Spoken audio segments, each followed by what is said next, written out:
Some tips for the basic operation of your tracker. Once you open up the app and it is synchronized, the most important thing is you need to set your personal data. So you would select My Data and then click on Personal Data. There you need to set things like you can set your name, your gender, your height, your weight, if you want 24-hour or 12-hour clocks, and your system, kilometers, centimeters or meters or miles, and then your birthday.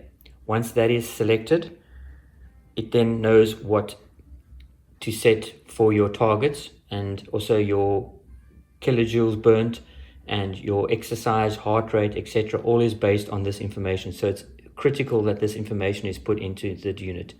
You can also then set your targets. You can set your how many steps you want to step per day, how many calories you want to burn, and what's your distance you want to cover.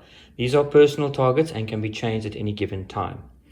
Then basically once you've done that, you can then also go to your sport and you can then log a sporting activity, whether it's running or cycling on a stationary bike. You can then start here and then it'll track your heart rate and then synchronize to the app. Once everything is done and you then pull this down and synchronize information, everything is synchronized to this home screen, which will then give you your steps, your distance carried, your heart rate that you've been taking, and the calories burnt. The basic operation of the Smartfit Fitlife tracker is as follows. Once you touch here, the time will come up. If you hold down, you can then change the different kinds of displays you prefer. If you just lift your finger and push down again, it will change to whichever one you prefer. So you have a couple of options. Once you're happy with one, you can then just touch it lightly. It will then go to your steps.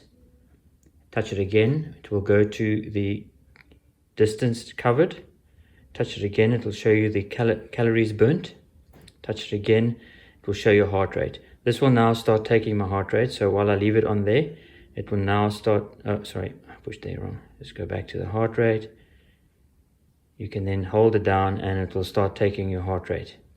It takes a couple of seconds before it shows, and then it will show your beats per minute on your heart rate.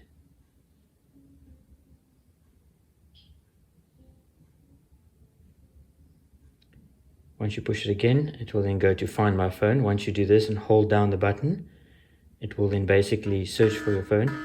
The phone is now beeping, and you can just say okay,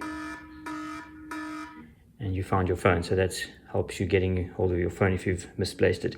The next would be messages. So this would be messages that you've received or text messages, and you can go in there and see what it's a very brief overview of your messages.